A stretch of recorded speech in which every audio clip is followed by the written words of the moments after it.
আমি অসম ৰাজ্যিক মুক্তিযুঁজৰ সন্মিলন ভাৰত তৰফৰ পৰা মাননীয় মুখ্যমন্ত্ৰী ডক্টৰ হিমন্ত বিশ্ব শৰ্মা ডাঙৰীয়াক এটি উপাধি প্ৰদান কৰিছিলোঁ, যুগস্ৰষ্টা সন্মান প্ৰদান।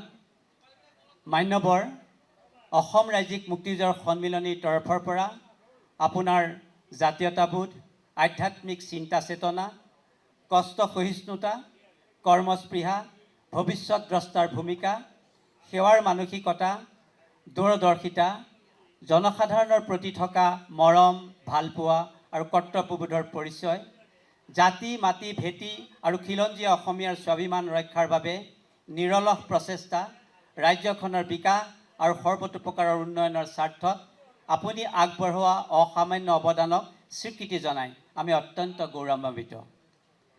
ৰাজ্যখনৰ সৰ্বাংগীন উন্নয়ন আৰু সাংস্কৃতিক উন্নয়নৰ ক্ষেত্ৰত আপোনাৰ নিৰৱধি আৰু নিৰন্তৰ প্ৰচেষ্টাৰ প্ৰতি সন্মান জনাই আমাৰ অসম ৰাজ্যিক মুক্তিযুঁজৰ সন্মিলনে সৰ্বসন্মতিক্ৰমে আপোনাক যুগস্ৰষ্টা উপাধিৰে বিভূষিত কৰাৰ সিদ্ধান্ত গ্ৰহণ কৰিছোঁ। আপোনাৰ ঊৰ্ধ্বগামী, দৃঢ়তাপূৰ্ণ, প্ৰতিশ্ৰুতি সম্পন্ন তথা অবিচল মহান যাত্ৰাক আমি সকলোৱে গভীৰ আন্তৰিকতা আৰু কৃতজ্ঞতাৰে স্মৰণ কৰাৰ লগতে অন্তৰাত্মাৰে শ্ৰদ্ধা জ্ঞাপন কৰি অমৰ শ্বহীদ কুশল কোঁৱৰৰ ৮৩ সংখ্যক মৃত্যুবাৰ্ষিকী শ্বহীদ দিৱসৰ পবিত্ৰ ক্ষণত এই উপাধি আজি আনুষ্ঠানিকভাৱে প্ৰদান কৰিলোঁ।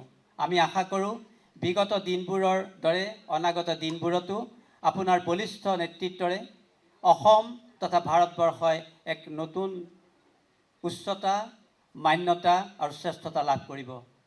আপোনাৰ দীৰ্ঘায়ু আৰু সুস্বাস্থ্য কামনা কৰিলোঁ।